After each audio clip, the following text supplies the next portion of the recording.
Hola, hoy vamos a explorar algo que hacemos casi sin darnos cuenta, pero que es, bueno, fundamental para cómo funciona el mundo: medir. Así es, desde siempre, ¿no? La necesidad de saber cuánto, qué tan grande, qué tan pesado, está en todo, desde construir hasta comerciar. Exacto. Y fíjate, las fuentes que tenemos hoy nos cuentan cómo empezamos, con lo más cercano que teníamos. Pues sí, con el propio cuerpo. Es increíble pensar que nuestros pies, nuestros codos, hasta los dedos, fueron las primeras reglas de medir. Totalmente. Mencionan ejemplos claros. El pie, obvio. El codo, que es la distancia de aquí a la punta de los dedos. Muy útil, me imagino, para cosas como telas. Claro, y la pulgada del pulgar, el palmo con la mano abierta, la vara, que dicen era como 4 palmos. Ajá. Y medidas más largas también, ¿no? Sí, la brasa, con los brazos extendidos. El paso, para caminar distancias. Luego la milla, que originalmente eran 1000 pasos romanos. 1000 pasos, qué interesante. Sí.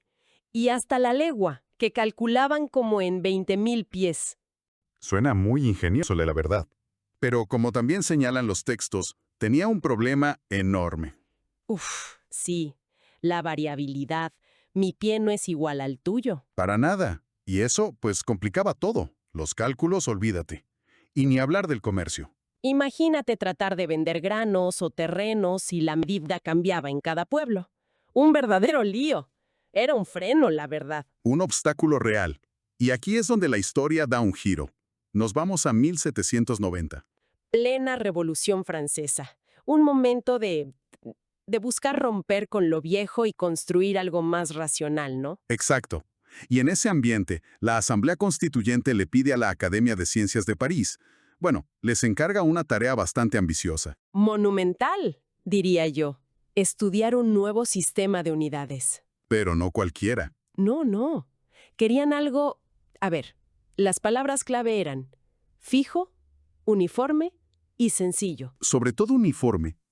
La idea era que sirviera para todos, que cualquier país pudiera adoptarlo. Un lenguaje universal para medir, para facilitar la ciencia, el comercio, todo. Justo eso. Y ahí empieza la historia del sistema métrico decimal, y específicamente de su unidad de longitud, el metro. Hoy vamos a ver cómo nació, cómo pasamos del codo y el pie a esto. Perfecto. Entrémosle. La comisión de la academia, que tenía nombres pesados, ¿eh? Lagrange, Laplace, Condorcet. Puras mentes brillantes de la época. Ellos parten de una idea radicalmente distinta.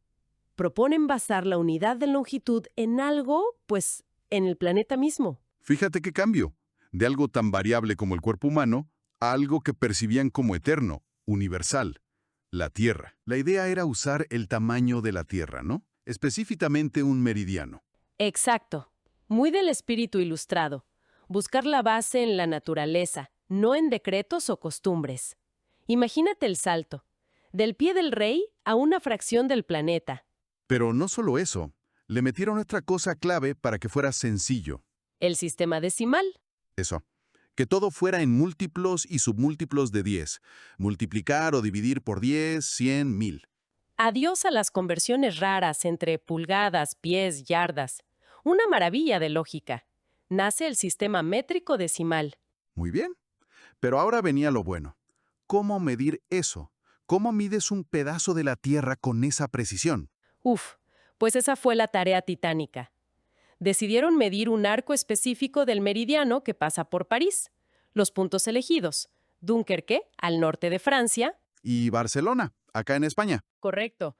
Midiendo esa distancia pensaban que podían calcular la longitud total del meridiano, o bueno, de un cuadrante. Y cuando decimos titánico, no exageramos. Finales del siglo XVIII, sin GPS, sin satélites. Nada de eso. Fueron años, ¿eh? De 1792 a 1798. Usaron triangulación con instrumentos que eran lo último en tecnología, como el círculo repetidor de borda. Aún así, Aún así, imagínate la precisión que necesitaban. Y los pobres científicos, Delambre y Mechain. les tocó de todo, ¿no? Montañas, mal clima. Y encima, en plena revolución y guerras. Los arrestaron varias veces pensando que eran espías. Una locura. Una odisea total, científica y humana. Pero bueno, el objetivo era medir ese arco lo mejor posible. Para luego calcular la longitud de un cuadrante del meridiano, o sea, la distancia del Polo Norte al Ecuador por esa línea que pasa por París. Y una vez que Delambre y Michane, contra viento y marea, terminaron, y se hicieron los cálculos, llegó el momento de definirlo matemáticamente. Y aquí vuelve la elegancia del sistema decimal. Decidieron dividir esa longitud calculada del cuadrante en 10 millones de partes iguales. 10 millones. ¿Por qué 10 millones? Fue una elección práctica, fíjate, para que la unidad resultante, el metro, tuviera un tamaño manejable, comparable a la vara o la yarda, que ya se usaban. Ah, claro, para facilitar que la gente lo adoptara. Exacto. Y a esa 10 millonésima parte del cuadrante le pusieron nombre. Metro, del griego metron, medida. Ahí está. La primera definición, la ideal, la 10 millonésima parte del cuadrante del meridiano terrestre que pasa por París. Basado en la Tierra, decimal, universal. Suena perfecto. Perfecto en teoría. Revolucionario. Pero, Siempre hay un pero. ajá, de la teoría a la práctica, pues hay un camino. Una definición abstracta no te sirve en la tienda o en el taller. Necesitas algo físico. Un metro que puedas tocar y usar. Un modelo. Exactamente. Y ahí entra la ciencia de los materiales. Había que fabricar una barra que midiera eso lo más exactamente posible. Y eligieron una aleación especial, ¿verdad? Platino e iridio. Sí, 90% platino, 10% iridio. Una combinación genial por sus propiedades. ¿Cómo cuáles? Es súper resistente a la corrosión, no se oxida fácil y, lo más importante, casi no cambia de tamaño con la temperatura. Ah, claro. Eso es crucial para un patrón de medida. Que no se encoja o estire con el frío o el calor. Justo. Así que fabricaron con muchísimo cuidado una barra de esta aleación, marcando la longitud del metro teórico. ¿Y esta barra, el prototipo, dónde la guardaron? Se creó un lugar especial, la Oficina Internacional de Pesas y Medidas, el BIPM, en Sèvres, cerca de París. Ahí se depositó como el estándar, el referente físico del metro. Se convirtió en el metro. Pero aquí viene lo interesante, y que los documentos recalcan mucho. Con el tiempo, mejoraron las técnicas para medir la Tierra. Se dieron cuenta de que no es una esfera perfecta. Exacto, es un geoide, más irregular. Y bueno, resulta que descubrieron algo un poco incómodo. ¿Qué cosa? A ver. Que la medición original de Delambre y Mechain, aunque fue heroica para su tiempo, tenía pequeños errores. Ok. ¿Y? Y lo más importante, que la barra de platino iridiado que habían fabricado y guardado con tanto celo, pues no medía exactamente la 10 millonésima parte del cuadrante. No me digas. Sí, había una diferencia. Pequeñita, pero medible. El metro físico era un poquito más corto que el metro teórico, el basado en la Tierra. Ostras. ¿Eso? Eso le pega directo a la idea original, ¿no? Todo el rollo de basarlo en el planeta y resulta que la barra no cuadraba perfecto. Exactamente. Un dilema. ¿Y qué hicieron? ¿Volver a medir todo? ¿Hacer otra barra? Buena pregunta. Seguramente lo discutieron mucho. Volver a medir era posible, pero carísimo y complicado. Y además, Ya habían empezado a usar el sistema con la barra que tenían. claro, ya se estaban haciendo copias y distribuyendo. Así que, Entró el pragmatismo.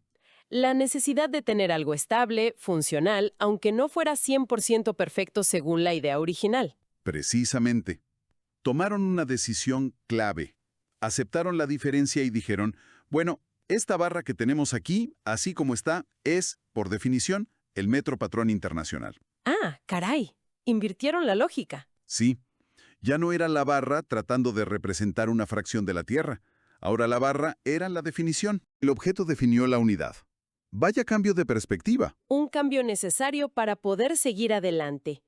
Ese metro patrón físico, guardado bajo llave y a temperatura controlada en Sèvres, se volvió el estándar supremo. Y de ahí sacaron copias para todos los países que adoptaron el sistema. Correcto, copias muy precisas. Y así se logró la uniformidad global que buscaban desde el principio. aunque la base final fuera un objeto hecho por humanos, no directamente la Tierra. Entonces la definición oficial del metro tuvo que cambiar otra vez. Ya no era la fracción del meridiano. No, se volvió mucho más concreta, ligada al objeto. ¿Cómo quedó? Pues, según leemos, se definió como la distancia entre dos marcas muy finas grabadas cerca de los extremos de esa barra de platino iridiado, el prototipo internacional. Y ojo, muy importante, medida a 0 grados Celsius exactos. Para evitar problemas con la temperatura, y refiriéndose a esa barra específica en París. Esa misma, el metro, era la longitud de ese objeto en esas condiciones. ¡Qué viaje, eh! Empezamos con el cuerpo con medidas que cambiaban. Luego, el gran salto con la Revolución Francesa, buscar algo universal, en la Tierra. Se define el metro como esa fracción ideal del meridiano. Se mide de forma épica. Se construye el prototipo físico, la barra de platino iridiado. Y al final, por las limitaciones y la realidad, se descubre que no es perfecto. Y se toma la decisión pragmática. El metro real es la longitud de esta barra. Pasamos del ideal natural al estándar material. Pero como dices, el objetivo principal sí se cumplió. Totalmente. Se logró un sistema coherente, el métrico decimal, basado en ese patrón físico. Y eso, pues, cambió todo. La ciencia, la industria, el comercio, facilitó esa colaboración global que era tan necesaria. Sin duda, la estandarización fue el gran logro, aunque la base cambiara un poco. Y sabes, pensando en todo esto, desde la idea tan bonita de basar la medida en la Tierra misma, hasta aceptar un objeto que sabíamos no era perfecto, Ajá. nos deja una pregunta interesante, ¿no crees? ¿Cuál sería? Pues esta transición del ideal geodésico al artefacto físico, ¿qué nos dice sobre esa tensión que siempre existe entre buscar conceptos puros, perfectos, universales, y la necesidad práctica de tener estándares que funcionen en el mundo real? Estándares estables, replicables, aunque no sean la encarnación perfecta de la teoría. Es una buena reflexión. ¿Cómo se maneja ese equilibrio? Entre la perfección matemática o natural y la utilidad de todos los días, al definir las reglas con las que medimos el mundo. Va más allá del metro, ¿no? Aplica a muchísimas cosas que damos por sentadas. Aprender, disfrutar, ejercitar.